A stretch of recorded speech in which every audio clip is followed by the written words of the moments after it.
right, good evening. How are you guys doing? One of you's pretty good. The rest of you are still trying to figure it out. I got you. All right. So we are going to get started. I want to make the most of your time tonight. And like I said this morning, we got about 700 years to cover. So that's a good bit of time to cover in about an hour and a half or hour and 50 minutes, whatever it is. And certainly want to leave time for questions as we go along. So as we get started, we're going to pray. And certainly I'd encourage you, be praying for our neighbors who have been evacuated, those who are responding, all that stuff. There's never a lack of things to pray for, but that's certainly one locally. So we'll start out and pray today. All right. Father, thank you for this evening. Thank you for your goodness and your mercy. Father, we remember our neighbors tonight, those who've been evacuated, those who may even have lost homes already. Homes are being threatened. We pray for first responders who are working diligently trying to knock down that fire and to mitigate damage and all those kind of things. And so we just pray for all of them for strength, for wisdom as they battle the fire. We pray, Father, for prevailing wind conditions and weather conditions to aid in that as well. And we just trust you with all of these things. Father, as we talked a little bit about this morning, when we look around the world, it seems like there is so much going on that it can be a little daunting, it can be a little overwhelming. But then we think of you, and we realize that all of those things pale next to you. And so, Father, may we be people who put our hope and our confidence in you in all these things, and may we live lives that glorify you. Lord, it's in the beautiful and the powerful name of Jesus I pray. Amen. Amen. All right, if you on your way in, you should have picked up a handout. It looks like this kind of. Did you get it? Cool. All right. So I'd encourage you to use that, follow along. I will periodically stop through this, and for any questions you may have, or any observations you may have, or any corrections you may have, or whatever. I do not pretend to be a historian of the church, but I have studied a little bit. So I could be wrong about any of this, or some of these things for sure. But a lot of it is, especially when we talk about early apostolic ages and things like that, there is really very little documentation on any of that. All right, so a lot of it is writings that came 100, 150 years later, people referencing back. And so I think it's important for us to understand that especially early 100, 200 AD, that there is not a lot of record for those things. And so that's a reason for us to think about being so dogmatic about these things. Does that make sense at all? Right, that sometimes people are arguing about things that not only do they not know, but that nobody really knows for sure. We're just extrapolating based on later writings, things like that. And so we'll get into a little bit of that as well. So let me ask you a question. We're talking about, and tonight we're going to cover basically from the early apostolic age, so about 60 AD, all the way through the American Revolution. All right, we're going to save American church history until next month. And that is one that I think everybody should study. Because I think we make a whole lot of assumptions about American history and the history of the church in America that just are not true. And I've been guilty of that as well. But I do think the more that we understand it, the better we see the way that it's kind of arrived to us and the way that it moves in ebbs and flows. And so I think it's important to know. So why is it important for us to know church history? Why take an hour, hour and a half tonight to even talk about this? Why does that matter?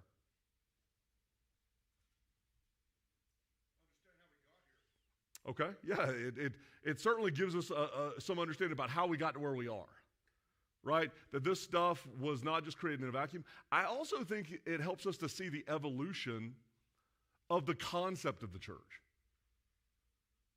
That you think about it, for most of us, if you grew up in a church tradition at all, or church background, especially in an evangelical sense in America, you kind of think that the way we do church has always been the way it was done. But it's really recent. Like really recent. Like last 30 to 40 years recent for most of it. And so it's interesting that so many people argue about a tradition that is less than 100 years old. And insist on this is the way it has to be. Well, it's been that way for a very short period of time. Right? Doesn't mean there's anything wrong with it. It just means that throughout the history of the church, the form has changed a lot. And the one constant has been that God's working through all of it. That maybe the methodology and the form doesn't matter nearly as much as the point of it. The point is that we are here to glorify God, to serve God together, to grow as disciples of Jesus Christ together. And so maybe all the time we spend arguing about methodology is wasted time. But it's also a pattern of history. That we're not the first ones to argue about these things. We're not the first ones to go, I don't like that. I think we'll do it a different way. And so I think looking at the pattern of history helps us not only to understand ourselves, but maybe it offers us some wisdom about how we navigate moving forward. That if we understand the mistakes that have been made, hopefully that gives us some insight so that we don't repeat those mistakes too often, right? Now, I don't know about you, I know me. Knowing other people's mistakes doesn't always help me not to make the same ones, right? Because we always kind of have that idea that, like, we'll just do it better. The problem is, the pattern of history is that everybody keeps saying that, and sometimes it just doesn't get any better. You know what I mean? So, anyway. All right. So, if you take your hand out, we're going to start with just kind of a little intro into what we're going to talk about tonight, all right? So we are looking at church history, and this is certainly not comprehensive. There are a lot of movements within that period that we're not going to talk about specifically. We're going to try to focus on the large ones that were most prominent, most effective, or had the greatest effect on the most amount of people. And so this is certainly not cumulative or comprehensive, but I think it will give us some insight at least. All right? So we're going to go from 60 AD to about 1776. So the American Revolution, the Enlightenment, kind of the fulfillment of the Enlightenment, if you will, in many ways. We'll talk about significant events, figures, and movements that shaped the Christian church over those 1,700 years. And so we'll begin by kind of setting the stage with the earliest iteration of the church. And so if you look down on there, the first age that we're going to talk about is what they call the Apostolic Age. Now, this is not a firm date sequence here, right? People may see it as longer or less than this. But when we talk about the Apostolic Age tonight, we're talking from about 60 to about 100 AD, so the first century. Why do they call it the Apostolic Age? Anybody know? The apostles were still alive. Or some of them were, or at least through part of that, right? So up until about 100 AD, you still had people who were either apostles or who had direct contact with the apostles, right? So it's the earliest days of the church. Most of the time they're operating without written scriptures, at least from what we know of the New Testament, right? So anybody know when the earliest of the books was written in the New Testament? Any ideas?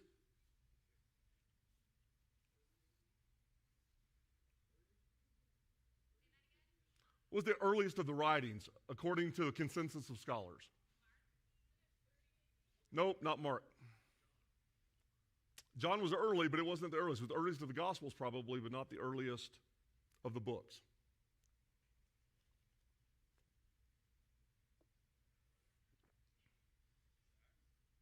Nope. Nope. Keep moving. Eventually we'll get there.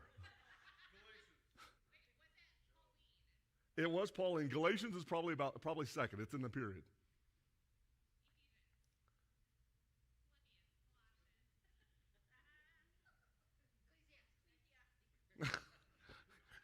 Ecclesiastes was earlier than those, for sure. So probably 1 Thessalonians. Probably Thessalonians is the oldest. It's kind of in the same period as Galatians, and it's probably about 52 AD, somewhere between 45 and 52, right? So that's the earliest of the writings. That's when they were written. Now, a different question is, what are the earliest copies we have of any of the writings? Anybody have any idea?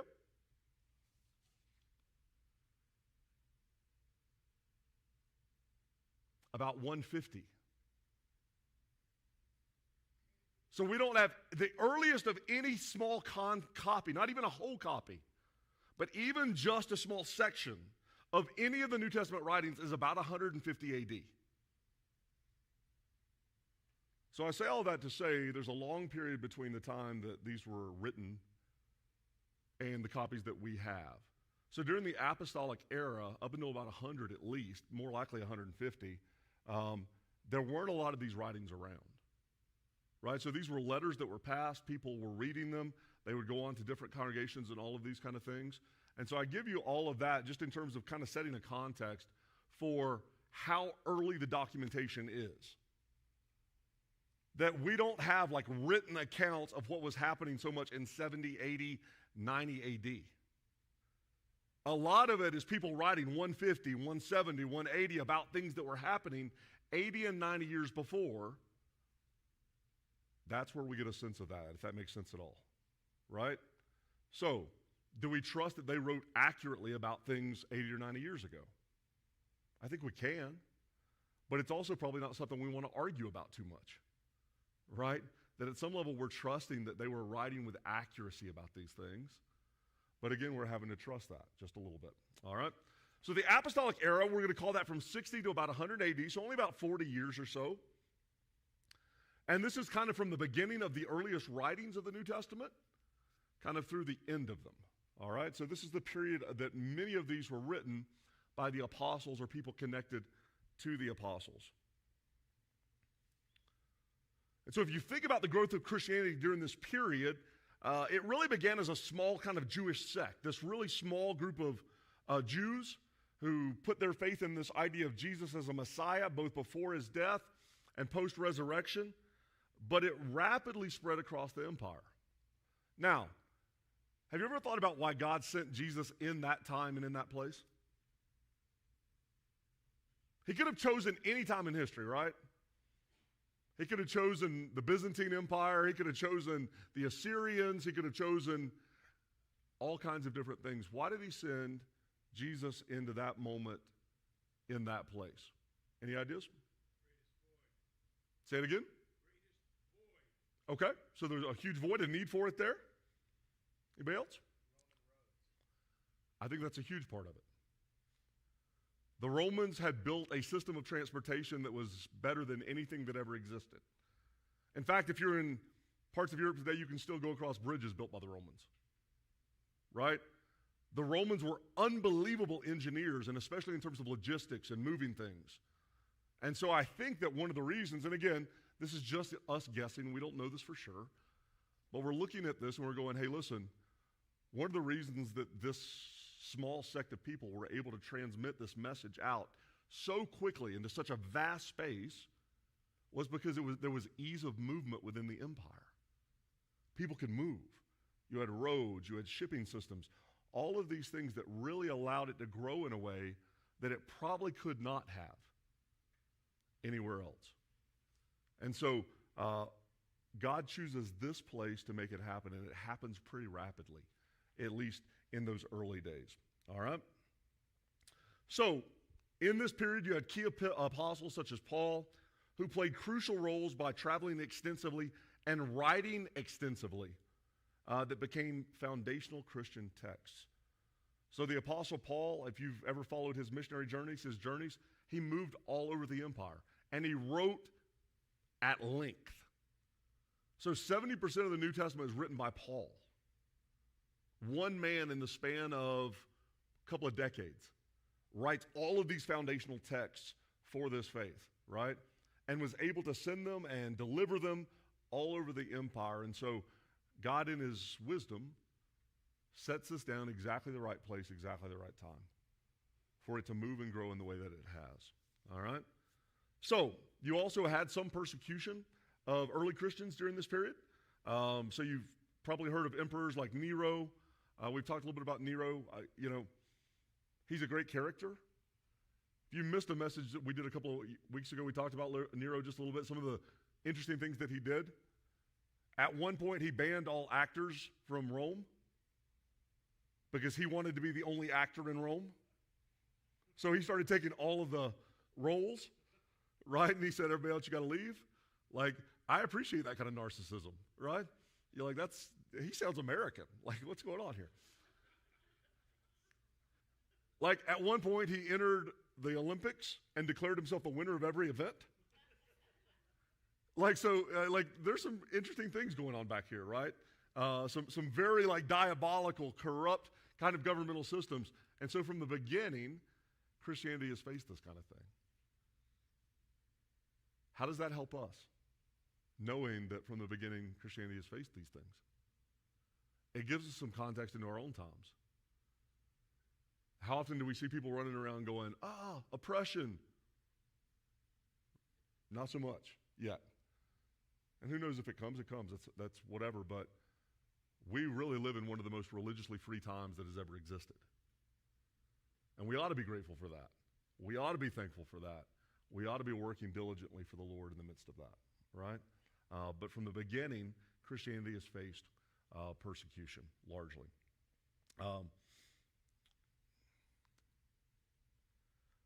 One of the things that is really key in this, and we see this through Paul and other writers during this period, is this really is where you have the earliest development of Christian doctrines, right? So they're trying to figure this out together. You get instances like the Council of Jerusalem that we see in 50 AD, right, where they bring people together and they're trying to figure these things out together. And so one of the interesting things about that is that God chose to deliver the doctrine of the Christian faith not like dropping tablets,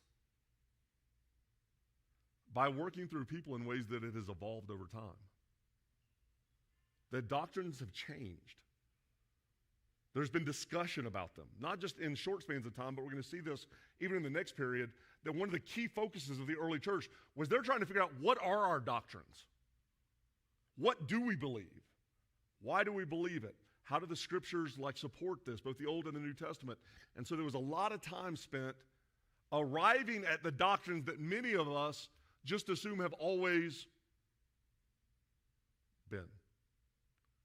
The discussion, good-hearted debate, good-hearted interaction from the beginning has been a part of trying to figure out, how do we live this faith out? And it's to our detriment if we stop that. It's to our detriment if we become so dogmatic that we fail to have actual discussion with one another. And I think that's one of the lessons of the early history of the church, is that there were times that, listen, they had to throw people out. Like, no, that's a little too far. But there were also a lot of discussions about, hey, I think this and you think this. How do we live together? How do we come to a consensus in this, right? And it's almost like consensus building has value, rather than just insisting that you're wrong and I'm right on things, right? So you have the development of early Christian doctrine during this period, and then certainly you see many of the early apostolic fathers and the later fathers are born during this period. People like Clement of Rome, Ignatius of Antioch, these people who really in the next century would write largely about this period of time. And from them we would get records of the early church.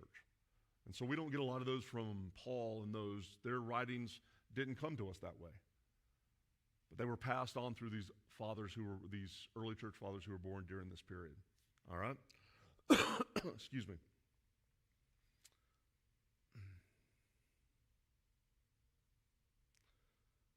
So in developing those doctrines, I mentioned just a little bit earlier, we see the Council of Jerusalem, which happened in about 50 AD.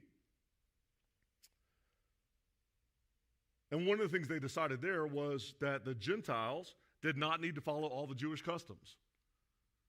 So they come together, and you've got people who disagree, and some people in the early church are like, hey, listen, they need to get circumcised. They need to eat kosher, or they need to eat according to the ceremonial law. And other people are going, no, they don't. And they figure out a way together to live together, recognizing that God is growing this thing beyond just kind of the Jewish community. So, thinking about this idea of the apostolic age, how did the early church maintain its unity and faith under persecution?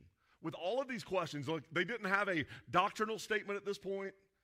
They didn't have like a website they could go check out, what do we all believe? How did they maintain unity? How did they maintain peace amongst themselves to a large degree during this period? Any thoughts? Say it again. Okay, they met in secret. That helped them under Nero for sure.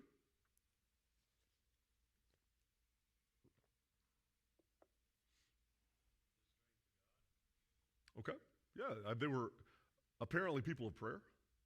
I think prayer was a huge issue for them early in the church, especially. Anybody else?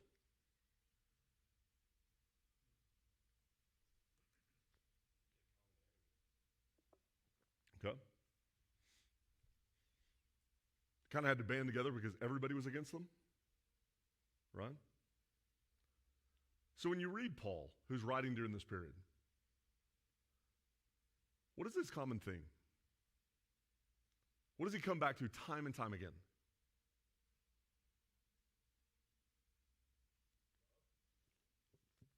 Love for sure. I think one of the common themes across the Pauline epistles is this idea of the supremacy of Christ.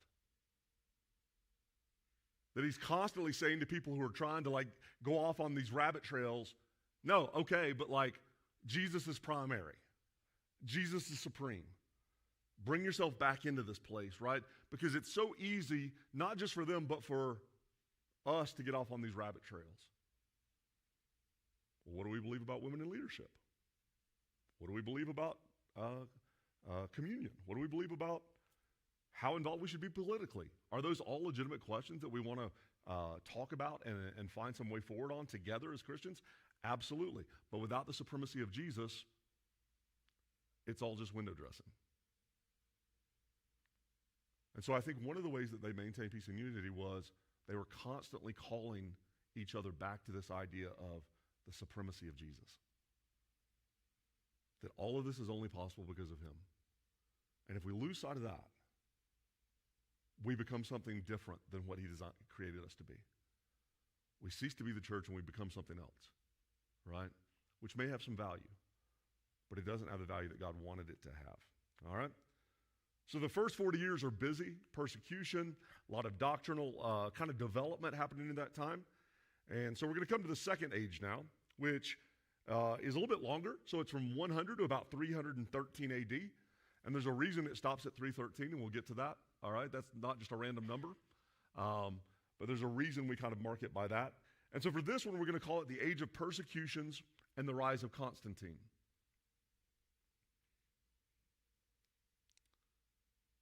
So the age of persecutions and the rise of Constantine.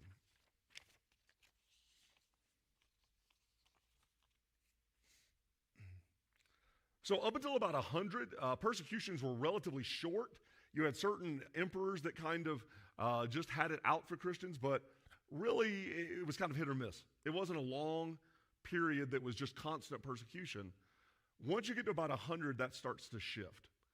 You have new succession of emperors who come, who are increasingly more and more bent on destroying, not just persecuting, but destroying the Christian faith. Because they see it as undermining Roman life, Roman religion. All of these things that they felt like the empire was built upon, they see Christianity as counter to that. And so you have a rise of not just isolated, but empire-wide persecution largely. All right? So during this period, you have notable martyrs. Some of you may have heard of Polycarp, Justin Martyr, appropriately named. Perpetua, right? And all of this leads kind of forward until we have what they call the Great Persecution under the Emperor Diocletian. So Diocletian was emperor from 303 to about 313. So during this 200 years kind of stretch here, you have continuing and ramping up of persecution of the church, not just by local populations, but eventually by the federal system itself. By the Roman government at the highest level, they start pursuing and persecuting in horrific ways, right? Putting Christians in Colosseum, right? Putting Christians on trial and openly executing them, right? There are famous instances where I think at one point it was about 12 miles long, leading into Rome, that they lit the Appian Way with Christians burning on crosses every 50 yards or so. So they use them to light the way into the city of Rome as a way of saying, we're going to destroy this. Now, I want you to think about probably the most powerful empire, maybe up until our own country a little bit, or to the English Empire during its heyday. Maybe the most powerful empire that's ever existed, Rome. Trying to wipe out this one particular faith, using every bit of its power to do so. And absolutely failing. Absolutely, not only failing, but actually quickening the efficacy and the spread of this thing. And I think this is why knowing history matters. How did the early church deal with a government that was opposed to them? How did they deal with people, their own neighbors, who turned them into the authorities, who oftentimes they were then killed? How did they fight those battles? Anybody?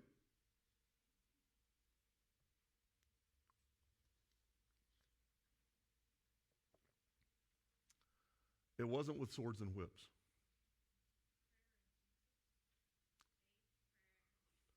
And dying in the face of it.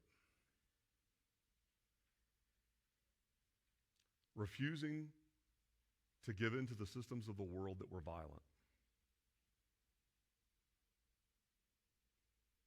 It would have been easy, and there were movements, don't get me wrong, there were movements with even in the early church that they reacted violently. And those people died quickly. But the majority of the church did not respond in kind.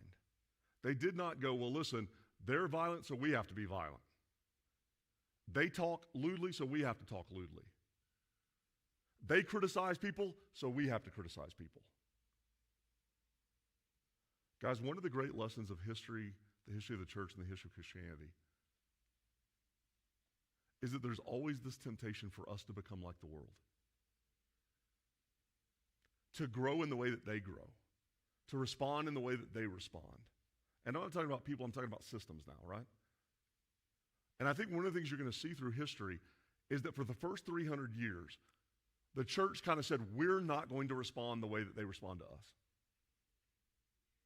We're not going to pick up swords. We're not going to fight. We're not going to be violent. If it means we die, okay, we die. But they served people who hated them. In Rome, one of the fastest growth mechanisms for the church in Rome in the 150 to 250 kind of range, you had periods of epidemic that came through Rome. The Christians were notorious for caring for people as they were dying. People who'd been left by their own families, set out to die. How did Christianity grow? That's how. That's how. And it's something that we have to think about. When the beck and call for so many of us today is to respond in kind, we have to look back and see what our ancestors, what our forefathers, what the people who largely this faith was built upon, what did they do? That is the legacy that we're called to. And if I'm honest with you, I don't like it. It'd be easier to just fight, wouldn't it? The problem is we always lose that. So, in this early age of persecution, we come to see what the church was shaped by. They were shaped by this idea that we're going to follow Jesus, right? And they had this saying that they would say a lot, right? Which really made the Roman emperors mad. When they would meet each other and they'd see each other in the streets, they would say, Christ is King. It was a welcoming for them. Christ is King. It wasn't a political statement. It was a recognition of Christ is over everything. And if Christ is King, guess who's not? Caesar. I don't know if you know this, but Caesar didn't like that very much because he was pretty convinced he was king. For us, I think it's a reminder that Christ is still king. Doesn't mean we don't obey authorities in this life. It just means that we recognize that Christ is ultimately king. So, Constantine comes to power in about 313, and he immediately declares something called the Edict of Milan. So the Edict of Milan in 313, and he had come to power through kind of an internal civil war, and he was convinced that God had helped him to win in the civil war. And so his response to that was to say, all right, since God gave me this empire, I'm going to kind of give it back to God in some sense. Now, the way that he did this is not necessarily great, but that's kind of the reasoning that he had. So he launches this idea, or he gives this edict called the Edict of Milan in 313. And so it did a couple of things that are really important. It's probably the largest turning point for Christianity as a civic religion or a public religion that has ever existed, right? Because it goes from being this oppressed religion to a bit of a state religion. And that's going to have some real consequences moving forward, all right? So the Edict of Milan legalizes Christianity as an official religion within the Roman state. So people are free to practice it. No longer are Christians going to be persecuted, at least from the level of Rome itself, right? You still have that in some outlying areas for a bit of time. So it ends the oppression, the persecution of Christianity. It establishes it as a legal state religion under the direction of who? Constantine. So you get the political and the religious, the church and state come together fully, right? And there's some good and there's some really bad that comes out of this, right? So some of the good things that Constantine did really quickly, right? He calls the Council of Nicaea in 325. So he brings bishops from all over the world to establish some doctrinal consistency. And so they come out with all kinds of things. If you've ever seen the Nicene Creed, it comes from the Council of Nicaea in 325. So you have all these bishops from all over the world who come together, and Constantine says, okay, I need you guys to come to terms with each other. Right? Stop fighting. Stop arguing and bickering. We're going to come to terms, and we're going to make sure that we are all believing the same thing. Right? As a reaction to some heresies and things that have been taking place up until that point. So you have this shift from persecution quickly to kind of acceptance under Constantine. So, let me ask you a question here maybe. What are some pros and cons of Constantine's influence on the church? What are some pros and cons of the church, of the Christianity going from kind of this persecuted religious group to now they are in power? And it will grow exponentially, but Constantine really kind of invokes this power to the church, right? What are pros and cons of that? Any thoughts?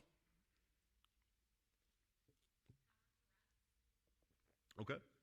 Power has a corrupting nature about it. Absolutely. Unless you're God.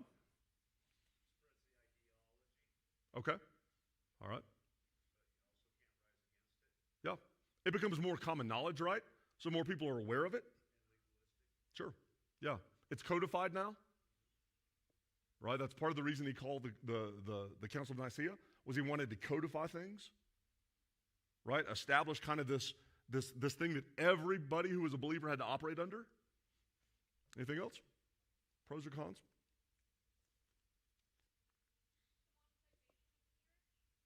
Say it again. Okay. The church becomes more affluent. They went from being really poor to not so poor. Right? And so there is a monetization that takes place there. Absolutely. Anybody else? Okay. Yeah, you can't remove them now, right? They are the same at some level, right? The politicization of the church, whether you want it or not, it is now, right? Because at the end of the day, all the bishops now answer to who? At some level, it's Constantine, right? Not that Constantine was an evil man necessarily, by any means, but he was also not a man who was always working for the good of the church. He was working for the good of Constantine and for the good of Rome. And he saw the church as a way of working towards that, right? So that leads us to age 3, so which is a period of time that we're going to define as 313, so the Edict of Milan, to about 800 AD.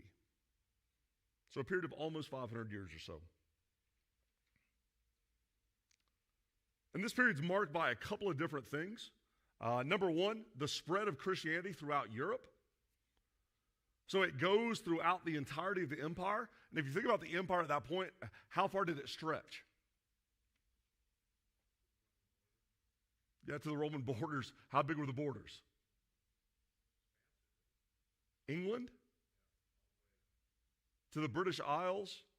Spain, Portugal, Northern Africa, right? Turkey in the east, you had the eastern part of the empire, right? So it went all the way towards the Middle East, up into Germany, parts of Russia, the Scandinavian countries, right? Had Roman presence, right? So it spreads through the whole of Europe, basically, during this period, right? That one of the benefits of what Constantine did was that it really allowed for the spread, and it actually funded the spread of Christianity. That the Romans used it as a way of kind of subduing enemies, but that's also the way that it spread, right? So it's positive, and there's some pros and there's some cons there. So this period of history is really marked by the spread of Christianity throughout Europe. You get missionary monks who are sent out. Some of them we know, St. Patrick in Ireland, right? So St. Patrick goes and becomes kind of the patron saint of Ireland, this huge missionary in that area of the world. St. Boniface in Germany. So you have many of these who see it as their role to go out and spread the gospel to these people, what they would consider pagans or barbarians, these people who are not Christian, right? Another marker during this period is the rise of monasticism. So you start to see the rise of monastic orders, those kinds of things. You had monks and holy men before, but now you start to see the kind of the codification and the rise of specific orders during this period. Some of the key figures for that would be St. Benedict of Nursia, and then you get the Benedictines who kind of come out of this period as well. Probably the most important point of this period would be the formation of the Holy Roman Empire, and it's kind of the ending part of this period. So 800 AD, Charlemagne is coronated as the Holy Roman Emperor, which really kind of brings into a real sense, even beyond what Constantine had done and the secession of that.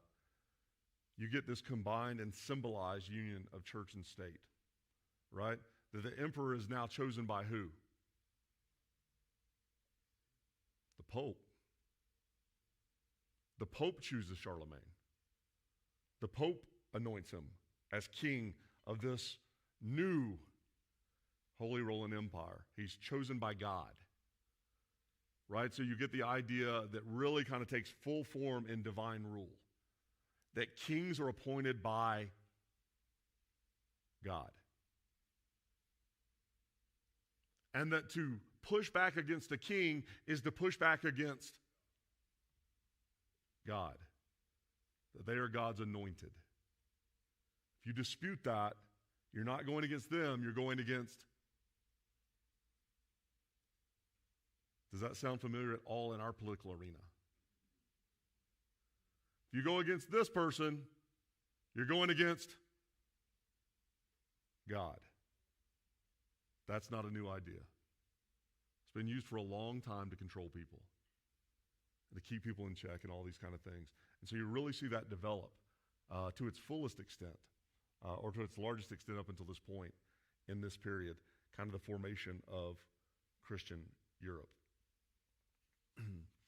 So a couple of significant things happened here. You had the collapse of the Western Roman Empire during this period in 476 AD. So the Western Empire kind of collapses. It leaves this power vacuum in that part of Europe. And guess who steps in? The church. The church steps in and fills this power vacuum. They do it pretty well. And out of that is where you get kind of the sending, right? You get St. Patrick, you get St. Boniface, St. Augustine of Canterbury in England. That they really kind of take to this idea of the church is going to become kind of the most powerful entity in Europe moving forward. You see the integration of Christianity with local customs, support of kings and tribal leaders, which helped spread the faith across Europe. So the church becomes a unifying cultural and social force at some level, right? That it really becomes the unifying force throughout Europe. That all of these warring tribes that existed forever, now they have something in common. That they are all under the authority of the church and largely the Pope. And all of that culminates, as we kind of talked about just a little bit there, with the rise of the Holy Roman Empire in 800 AD. So Charlemagne is coronated as the first Holy Roman Emperor by Pope Leo II in 800 AD. And now you have an established system of government throughout Europe that is largely led by the church. That the most powerful man in Europe is not a king. It's a pope. That the church is the most powerful entity in Europe for hundreds of years, right? And that has good and probably some negative influences. So, here's a question for you. What do we see coming out of kind of this period that we still see existing in Europe? How did the church shape Europe during this period in ways that we still see? Anybody?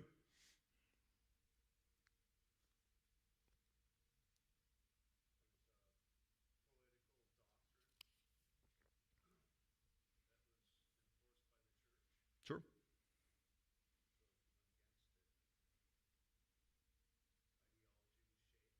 Sure. Mm-hmm. Okay, so it had a political influence on the way things happen. Anybody else?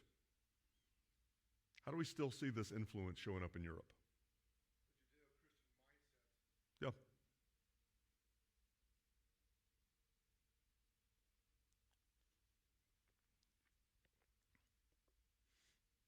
How many of you have ever walked in cathedrals in Europe?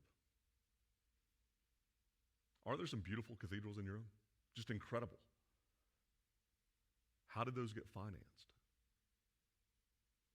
Because you'll go into small villages and see unbelievable cathedrals. You're like, how in the world did they afford this?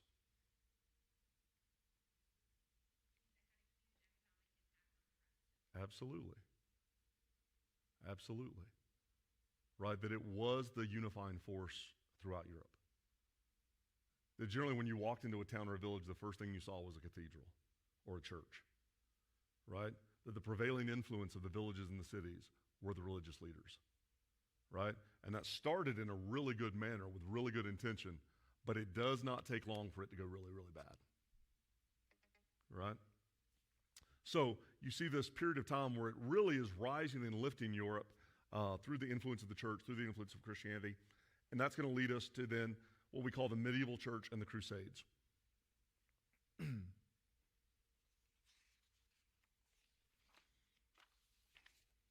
Any questions before we get into this? Any thoughts? Any ideas?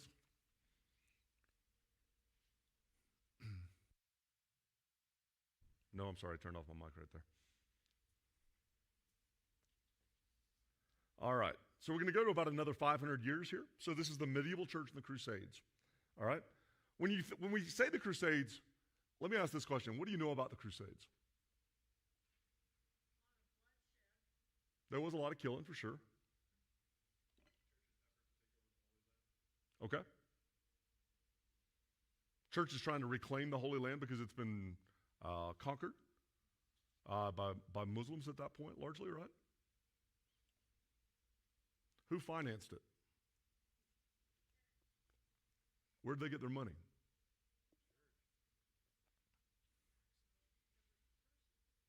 Because the church is like a government. It doesn't have its own money. So where does it get money? From the people. Do you think that all of the serfs and the poor people in Europe were all about financing these caravans of knights to go to the Holy Land? Do you think they really cared?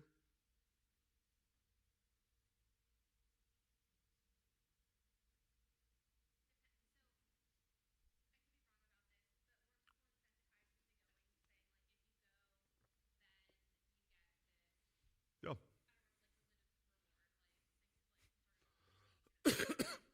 Yeah, there were things like So, for instance, you kind of had papal authority saying, especially to poor people, to poor men, if you die in battle in the Holy Land, you go to heaven. I don't know if you know what that sounds like.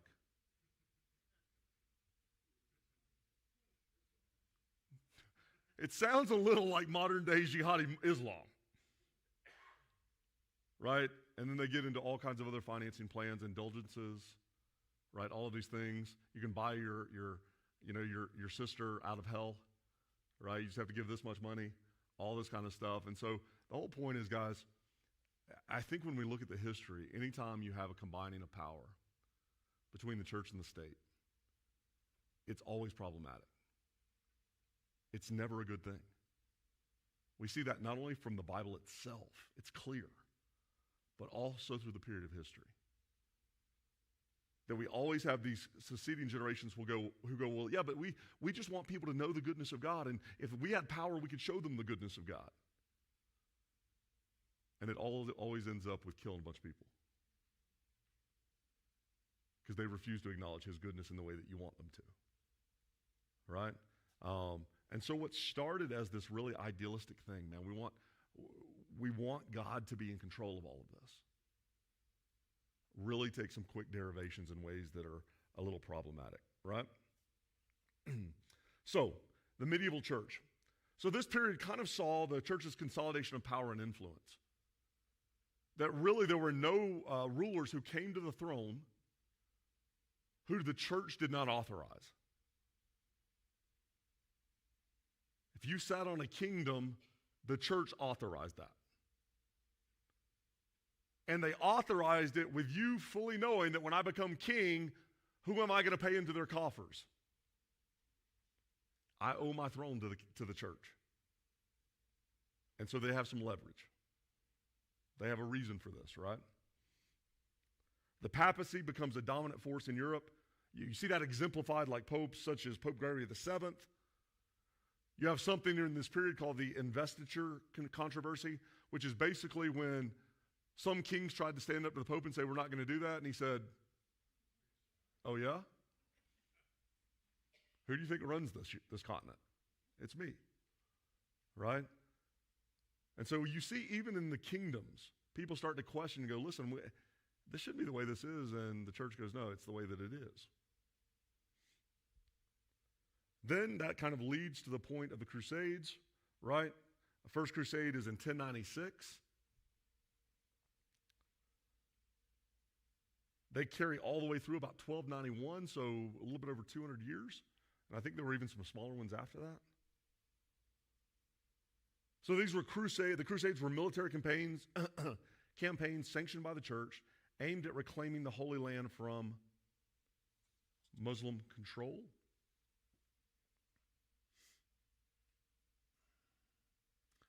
So the first crusade that launched in 1095 or 1096, they actually reclaimed Jerusalem in 1099, but that was by far the best result of any of them. From that point on, it kind of went downhill. And it was interesting from that point on, anytime the church needed money over the next 200 or 300 years, guess what they did? We have a crusade now. It's time for us to go get Jerusalem, and please send money, right? It's almost like if you ever watch those like online healing evangelists late at night? Like if you send $50, you'll get healing. It's kind of the same concept, except they were killing people, largely here, right? There are a lot of people dying in this.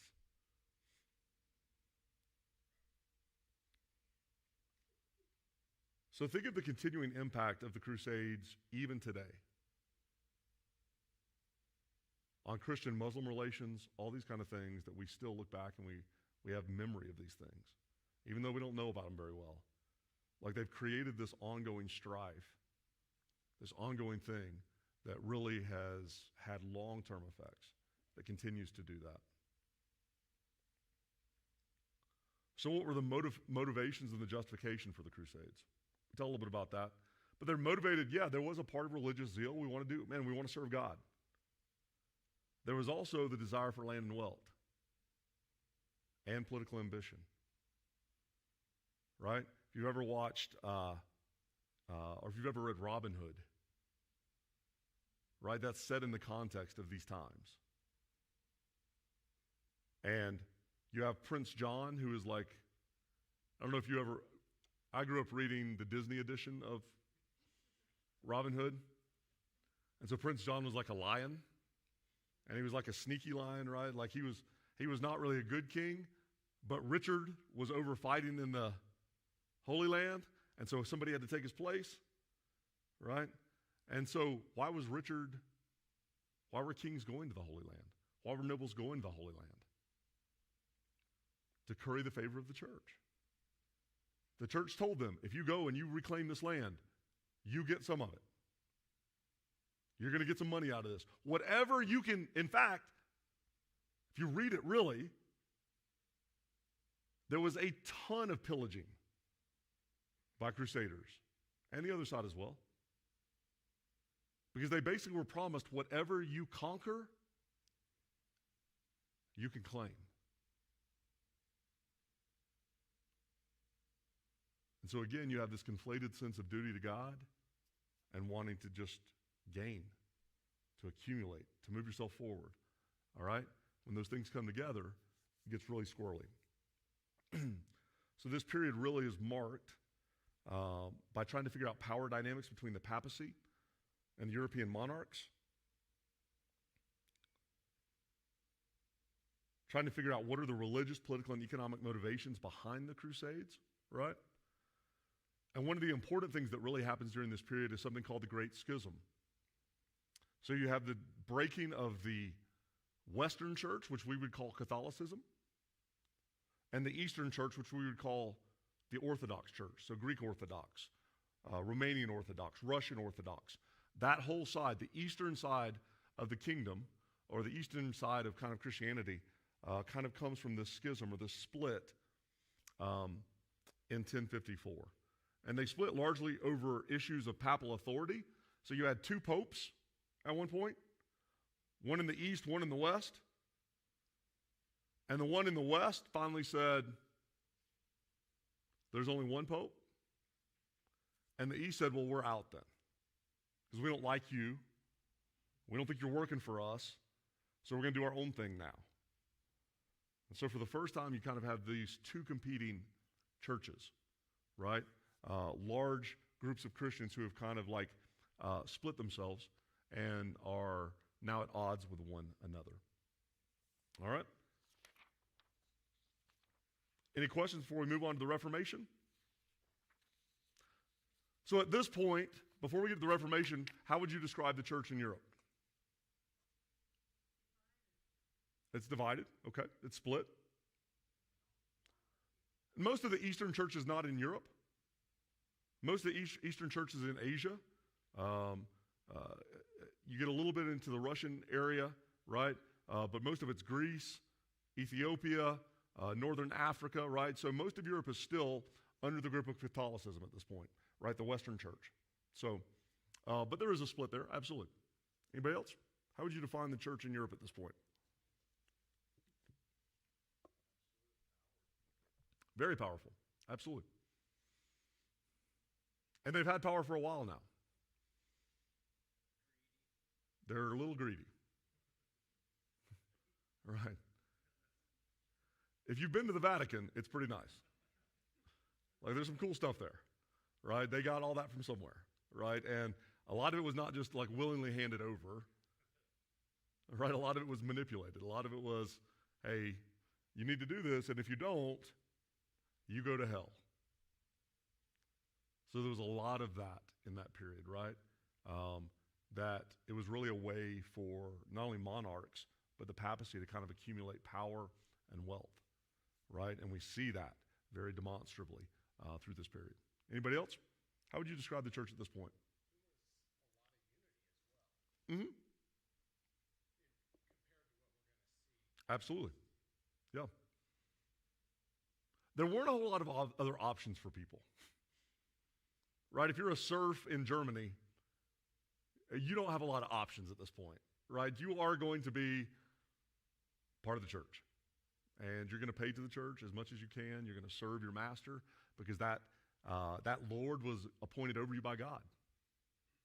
So this is your duty, right? If you want to one day go to heaven, this is what you have to do, right? And they didn't have a bunch of podcasts and alternative views to listen to. What the church said was basically what they knew. They didn't have all these competing voices and different options. The church had created a system largely where they were the only voice. And there's good in that, and there's also some real challenges to it, as we're going to see, right? So, in kind of this homogeny that the church has created in Europe, right, they are the only, not only the dominant power, it's a monopoly, right? They've got everything. But, how many of you know monopolies never last forever? Right? Eventually they fall. And so what does that look like for the Catholic Church in Europe? It looks like the next period that we're going to talk about, something that we would call the Reformation. Right? An era of reform. An era where people said enough. We're tired of this. Right? We're going to do this differently now. And so, this period goes from about 1300 to what we would say would be about 1600 AD. All right? So there's this proliferation of corruption within the church. You've probably heard like practices of selling indulgences. In other words, you can buy other people's way out of kind of punishment. You can buy your own way out of punishment, right? Before you die, you can give enough that you're like, all right, you're not going to go to purgatory. You're like, well, my uncle was a bad dude. They're like, well, for this much, he can get out of purgatory. They were selling relics. Not only was it indulgences, but relics, which was a huge thing. They would sell pieces of the cross, like parts of the shroud that Jesus wore. The only problem was they weren't any of those things, right? The people were just like selling stuff, right? And making claims about it, and they were selling them all over the place. So basically the church had just become largely an extorting enterprise. They extorted, they manipulated, they took advantage of people. And so, in about 1500, even a little bit earlier than that, you start having these voices that arise, and most of them were kind of in the German area, the German region, and they started saying, listen, we're not doing this anymore. And the church threatens them, well, like, we'll excommunicate you then. In other words, we'll doom you to hell. And you get a couple of these guys who kind of say, well, I'm already living there. So that threat doesn't really bother me too much, right? And then they're like, well, then we can kill you. All right, it may be worth that. So we see this period of the reformers who come up. The most famous of these is who? Martin Luther, who nailed his 95 theses. So he wrote a list of 95 things that he said the church was doing wrong. And he took them to the cathedral in Wittenberg, and he nailed them on the door. He said, all right, here's my problem. Right? And how did the church react to him? You're going to die. Right? And luckily, Martin Luther had a great deal of support in that area. There were a lot of people who were kind of like-minded in that part of Germany. And so you really had this huge movement that arises between him and some other reformers of the period who they basically cast off the church, not just for what they were doing, but for real doctrinal and biblical issues that they had concern with, right? And so kind of the beginning of the Reformation really is marked by that act by Luther in 1517. It sparked what we would call the Protestant Reformation. So you get different kind of key figures during that point. You get Luther, you get John Calvin, who kind of comes out of that period, Jean Calvin, right? We've anglicized that, but he actually wrote in French, right? You get somebody like Huldrych Zwingli, right? So again, a German, or I think he was actually Swiss, who are leading these charges for reform throughout Europe. So this kind of rejection of the papacy, saying, listen, we're not rejecting God, we're not rejecting the church, we're just rejecting you. And so this period of Reformation, which causes a real kind of catastrophe for the Catholic Church at times that they have to react to. So you get the formation of various Protestant denominations. So the cool thing about these reformers is not only did they disagree with the Pope, they disagreed with each other. Right? You see where this is headed? Right? So they come out and they're like, hey, I don't like the Pope. And Calvin's like, I don't like you either very much, Martin Luther. I think you were wrong about some stuff. And Zwingli goes, well, I think the same thing about you. So it's almost like people just don't agree with each other sometimes. So out of this, we get various Protestant denominations, some of these that we still see today. Lutheranism comes out of this, driven by Luther. That's why they call it Lutheranism. We get the Reformed Church, right, which comes out of that, which largely was up around Switzerland, came out of that period. Eventually, we get the Anglican Church in England, which really the only reason the Anglicans exist is why?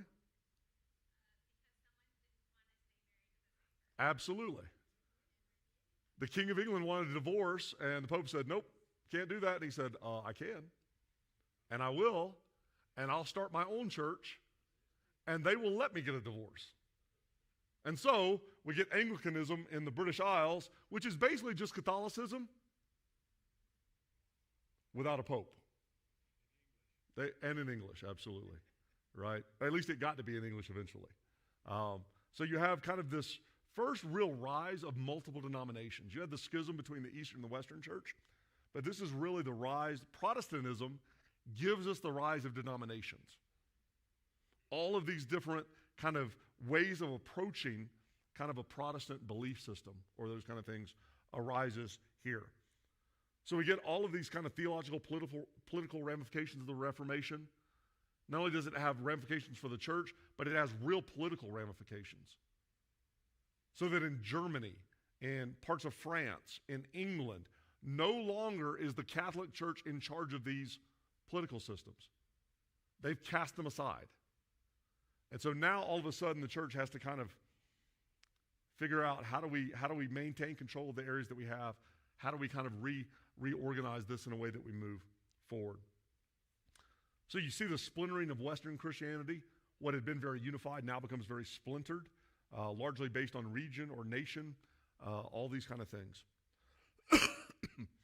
And then we see the Catholic Church's response to these efforts of reform to really combat Protestantism, right? So the church, the Catholic Church reacts to this by trying to solidify its power again and really combat kind of this growing sense of Protestantism, especially in Western Europe. And so out of that, the Catholic Church, they call what is called the Council of Trent. Starts in 1545 and it lasts till 1563. Can you imagine being at a meeting for 18 years?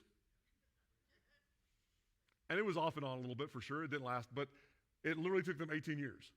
And they're like, this is our codified belief system now, right? So the Catholic Church reacts to the Reformation by calling the Council of Trent, and they come up with this kind of whole new sense of what does it look like to be Catholic? What does it look like to be under the authority of the Pope and under Jesus in that, right? And so the Council of Trent is a very kind of defined moment for Catholicism, especially in the West.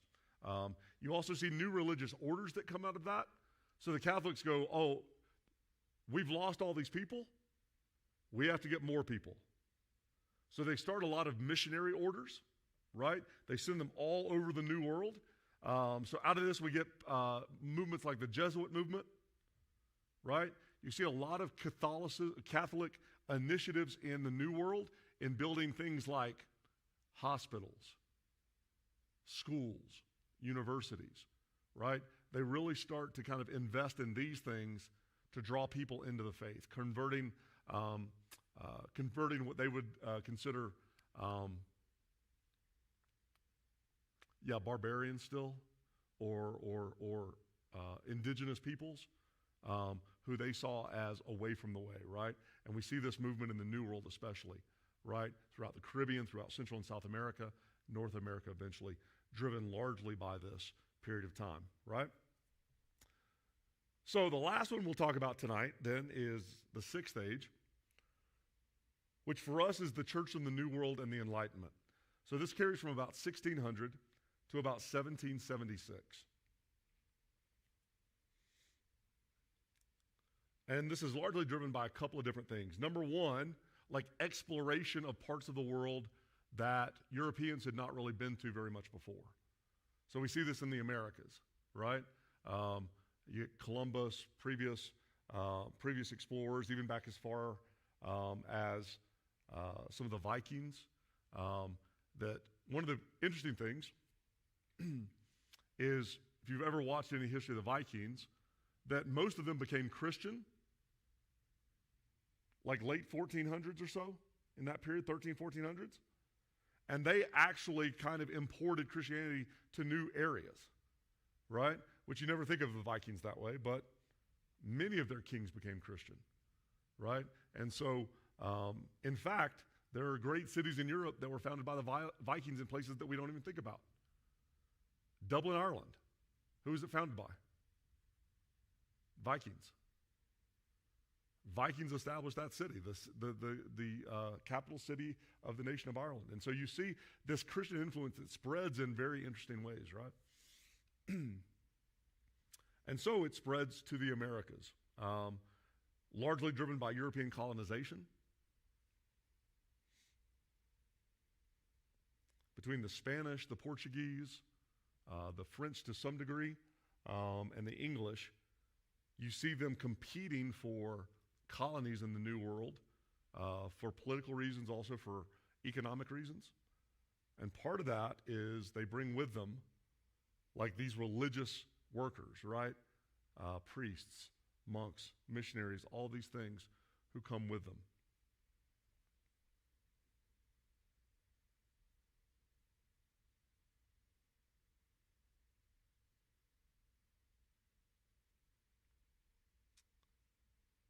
And we see this both in Protestantism and within Catholicism.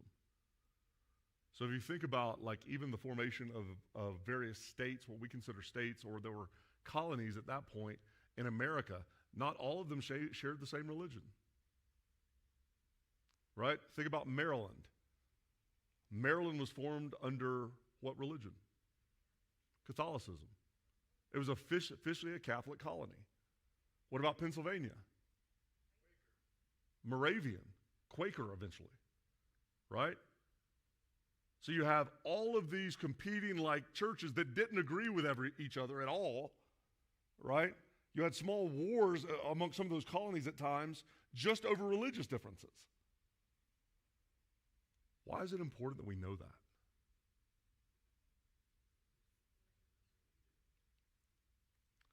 What kind of narratives does it help us to dispel?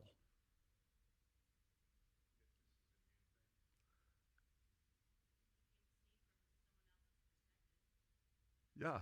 So it's interesting. We hear a lot of language now around the idea that America was founded as a. Is that true? At some level, yeah. Heavily influenced by Christian thought. The question is, what kind of Christian nation was it formed as? Was it Catholic? Was it Moravian? Was it Methodist? The founders didn't agree on that. And so what was the primary driving motivation? And this is really an important part of this period, and it will really get us into American church history next time. Because I think a lot of us, and listen, I'm one of them. We hear these narratives, and we never really research enough to know that sometimes people say things and they're not being fully honest. Do you know that happens? Whether it's through ignorance or ill intent, I'm not going to make that declaration.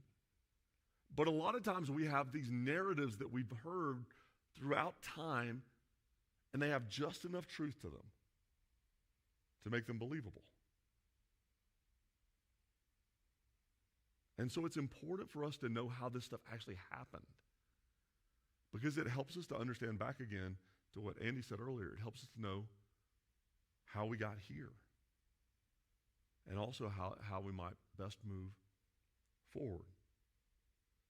So, coming out of kind of that period of the Reformation, and you see some of this start to happen, you have this kind of movement in Western Europe especially that we call the Enlightenment.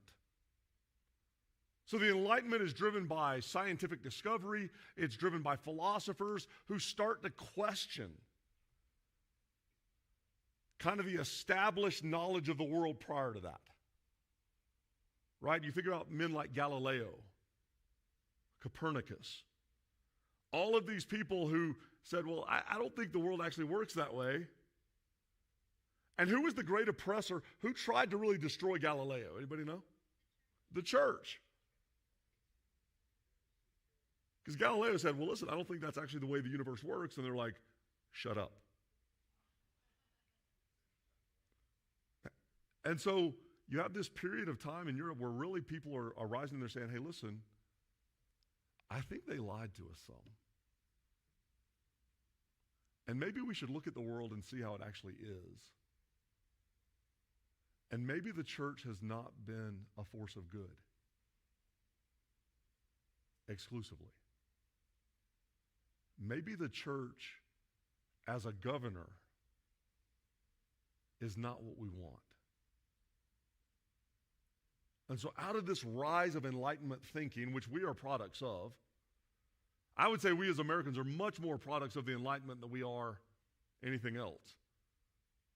The Industrial Revolution, sure, which kind of comes out of that a little bit.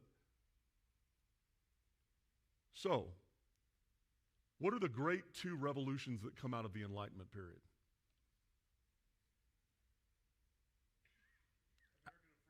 The American and the French. Which happened first? By just a few years. So the American Revolution, right? You have all of these people, some Catholic, some Protestant, different kinds of Protestants. They come and they build homes and cities in this new world, right? And in the process, they throw people off the land because they need the land, right? And they do it in the name of God. God has given us this. And it's hard to argue with people who think God told them to do something. And I'm not making political claims about any of that, but we have to acknowledge the way things happened. So you have people who are coming to establish a better life because the places they came from, they were oppressed. The kings were taking advantage of them. Literally, people were trying to murder some of them. Does that sound familiar at all? That people were leaving lands because they were looking for something better. And so they get here, and one of the things they bring with them is this faith. Some of them are Catholic, some of them are Protestant. And they decide, hey, we're going to build this new country, this new land, this new thing, this new experiment in government. And they're shaped by every part of their experience in their life, including their faith.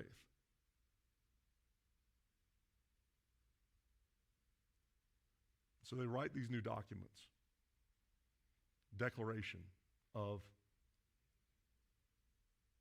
what are they declaring their independence from?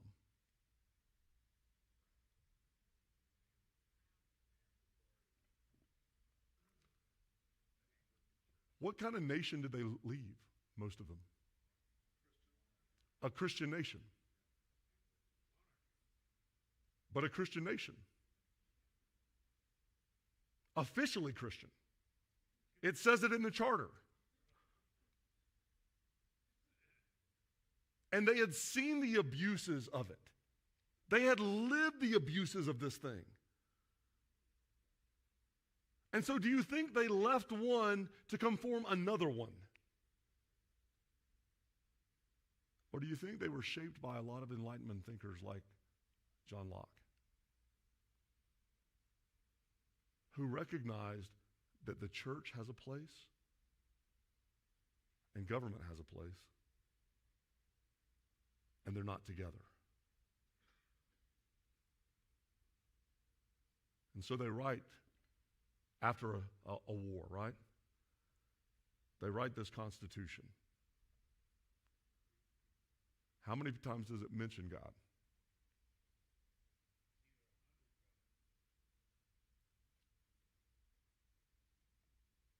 Zero. Now, the interesting thing is if you read the state constitution, several of them mention it. But they mention it in the form of God that they want. Maryland's version of God in its constitution is a little different than Georgia's. It's interesting that they write out these guiding documents.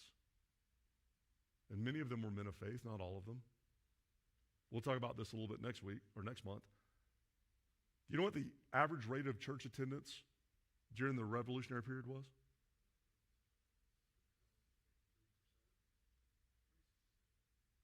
It's in the mid-20s. It's one of the lowest periods of church attendance and faith attendance of any period in our history.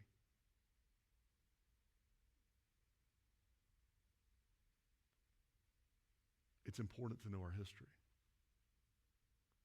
so that we know how we got to where we are, and it helps guide us forward. So these men draw out this document, and they say what? That we're all created equal. Where does that idea come from?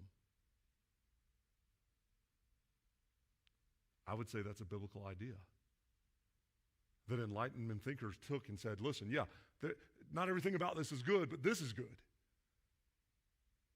That we're all endowed with certain inalienable rights. By our Constitution never mentions God, but it does mention the Creator. That there is this Creator who gave us rights. And that what is government meant to do? Make sure that no one takes those rights.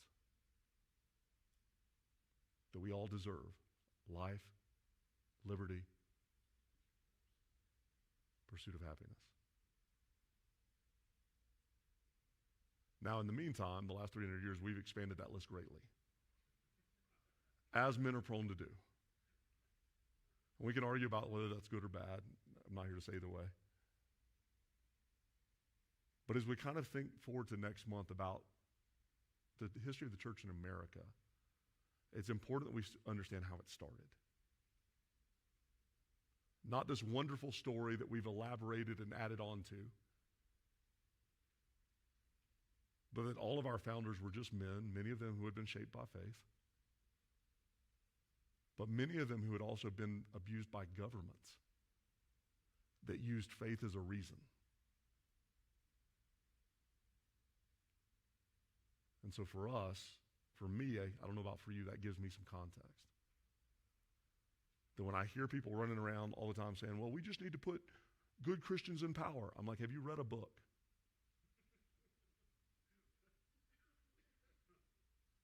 Christians can mess up government just like everybody else. I get it. But the way that God transforms the world has never been through political persuasion. It's always been through lives laid down, serving people. Now, some of that may be in public office. I'm not one of those who believes Christians are meant to abdicate that. But we have to also recognize the limitations of it. That God is bigger than those things. Right? And so, 1,700 years in about an hour 20. So there's a limit to that.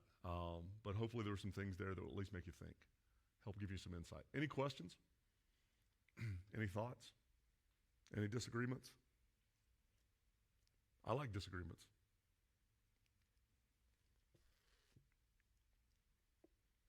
Yes, sir.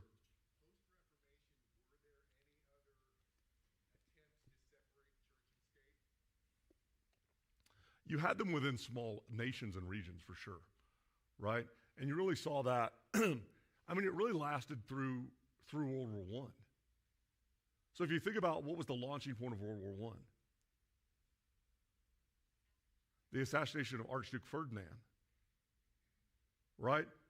So part of that was political heavily, but you still had these kind of lingering results of the empires that have been built. And it's fascinating. Like, I don't know if you guys are history buffs. I am. But it's fascinating when you start looking at the European royal houses that most of them came from the period of Charlemagne. That the way the church controlled power was through the governing families, the governing dynasties. And they were all intermingled. Right? Like, I think King George III, is it George III of England, who was the cousin of the last Tsar of Russia? They were first cousins. And they were constantly just intermarrying amongst each other. Right? There was some bad stuff that was happening in there, right? Like, and not most of them were not mental giants by the end. Right? That intermarrying has real issues. If you don't think that's true, look at the modern royal house of England. Like, their facial features tell you that there's been some intermingling going on there, right? So, and I'm from the South. I can talk about that. Right? We know that. Yes, sir.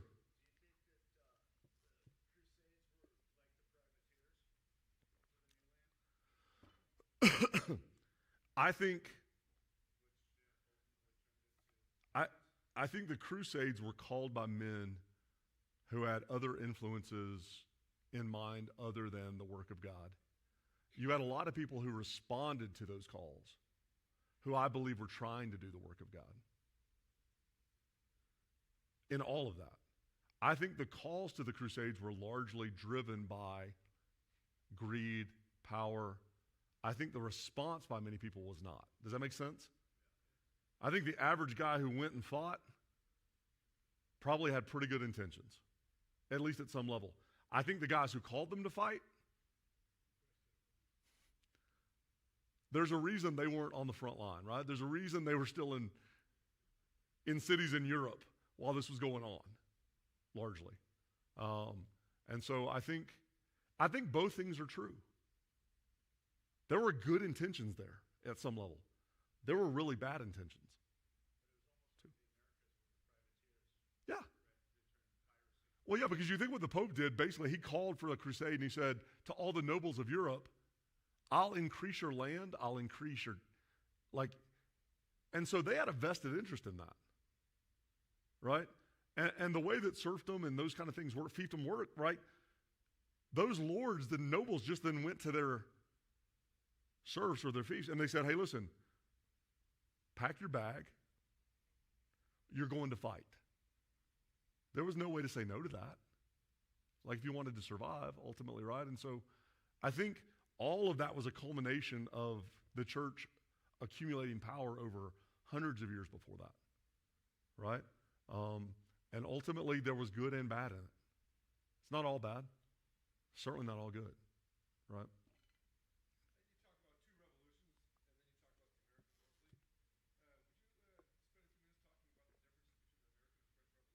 Yeah, it's interesting, right? So both of them largely driven, and the leaders of those revolutions largely were influenced by the same thinkers. Now, the American Revolution, much less violent than the French, right? In terms of the way that it cannibalized itself, right? Not all the founding fathers loved each other. They didn't all like each other that much, right? But there seems to have been so let me say it this way.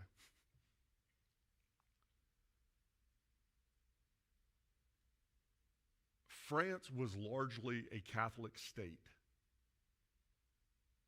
at the time of the French Revolution, ruled by generations of monarchs who were supported by the papacy, who basically abused their people. So when the French revolted, it was not just against Louis, it was against those that upheld and supported him, which were largely upheld by the papacy and the church. So the church and the state were the same thing in France, largely. And when they rebelled against the state, they were rebelling against the church too. And not in a Martin Luther Protestant Reformation kind of way, they threw off all the caste of religion. And they were pure like rationalistic, humanistic secularism. It was a secular humanistic revolution. Now, on the other side, you didn't have an established state religion in the Americas. You had people who were influenced by it, certainly, who were people of faith. But for them, rejecting England was not rejecting faith. It was rejecting a corrupt king. So I think those are the big determiners in those. When we say that our founders had a Judeo-Christian value set in some degree, that's what I think it was. That they weren't just casting off the idea of religion. They were kind of rebelling against what they saw as distorted religion.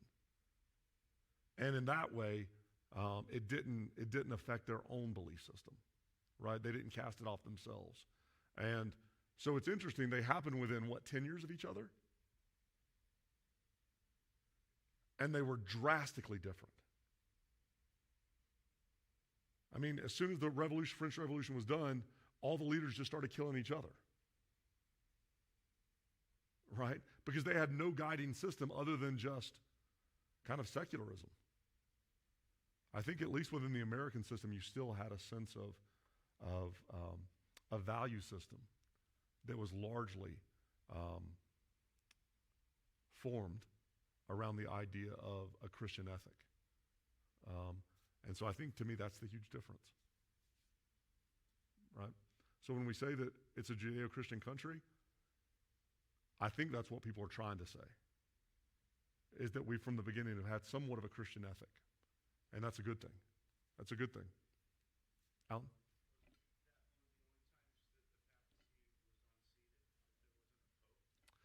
There have been a couple of times, I think. I would have to look at the exact dates on it. I don't remember. But I think there have been short periods, right? And there were times where there were competing popes, right? Like you had a couple of those periods, or at least a period of that as well. Heather, you had your hand up?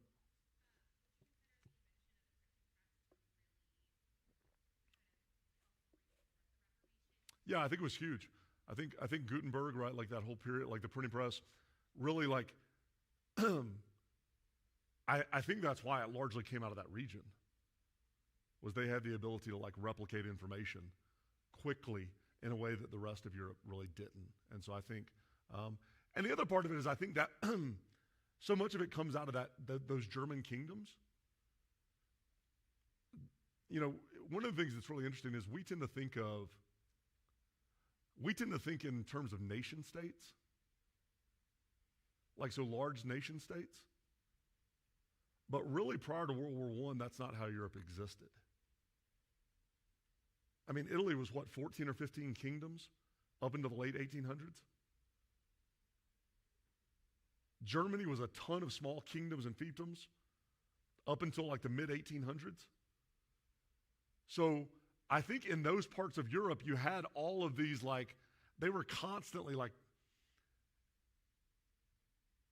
competing against each other in all kinds of, and they didn't all agree. And so I think they were primed for the Reformation in ways that other parts of Europe were not. So, but I think the printing press was a big part of it for sure. Anybody else? Mm-hmm.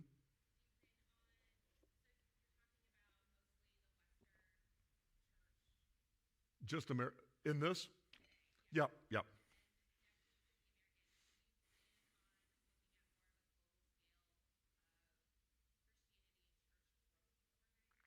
I think one of the things that we will go back is kind of the eastern side of this, because I think it's one of the things that we as Westerners don't know very well at all, is the formation of the Eastern Church, so the Coptic Church in Africa, in the Middle East, which has a much longer tradition than the one that comes to us, really, in many ways. And so we'll definitely get to a point where we talk about the Eastern movements, which I think is interesting, and that might be an opportunity to talk about recent global stuff, right? Because really where the church is growing today is not in the Western world. It's exploding in South and Central America, especially Protestantism.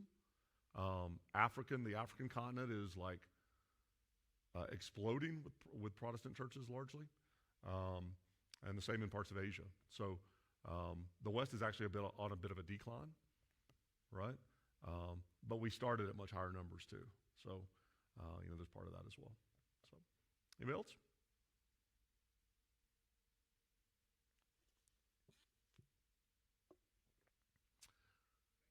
All right. Well, I hope it was helpful. Thank you guys for coming out tonight. Next month we will get into American church history, so a much shorter period, but a lot involved in it, right? A lot of interesting things, and I think some funny stuff. I think American church history is really funny. There's some really interesting, funny things in there that only Americans would do, I think. And so we'll talk a little bit about that. But let me pray, and we'll get out of here. Father, thank you again for this opportunity to gather together to understand a little bit more about your people, about how you have moved throughout history and how you continue to move. Father, it is both encouraging and challenging to walk through these things. That with all the challenges, the encouraging thing is that your church continues to move and to grow. That you continue to widen it and to invite everyone who will come into it.